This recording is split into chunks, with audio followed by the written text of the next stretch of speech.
নারীরা বলে উঠেছিল তুমি কে আমি কে রাজাকার রাজাকার। যে নারীরা আমাদের ছিল সাহস, যারা অনুপ্রেরণা জুগিয়েছিল আমাদের, তাদেরকে এই 2.0 বাংলাদেশে তাদের স্বাধীনতা নেই, তাদেরকে আমরা নিরাপত্তা দিতে পারছি না। এমন কোন রাষ্ট্র আমরা স্বাধীন করলাম যেখানে আমাদের নারীদের এখনো স্বাধীনতা আমরা পাচ্ছি না? আমরা বলতে চাই যে দর্শক তার কোনো ধর্ম বর্ণ নেই, যে দর্শক তার কোনো রাজনৈতিক পরিচয় থাকতে পারে না, যে দর্শক তার একটি পরিচয়, সে দর্শক। এই দর্শককে অনতিবিলম্বে গ্রেফতার করে তাদেরকে আইনে আনতে হবে। আমরা বিগত সালগুলোতে দেখেছি এই দেশে কোনো আইনের শাসন ছিল না, এই দেশে মব সৃষ্টি হয়েছে, যেগুলো আমরা চাই না। আমরা 2019 সালে দেখেছি হারকিউলিস ঘটনা, সেই ঘটনায় মব সৃষ্টি হয়েছিল।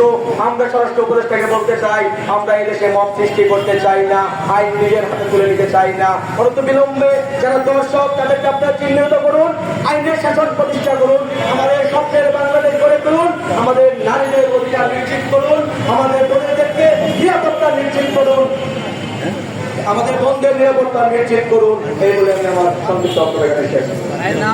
এবং বিচার বিভাগের স্বাধীনতা নিশ্চিত না হলে এই আবু সাঈদের রক্তের মধ্যে সরকারকে আমরা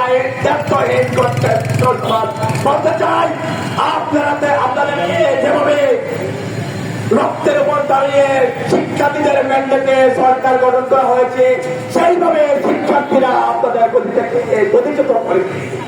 আপনারা খুব শীঘ্রই আমাদের দৃষ্টান্তমূলক শাস্তির মাধ্যমে তাকে শান্ত করুন, সাধারণ শিক্ষার্থীকে শান্ত করুন।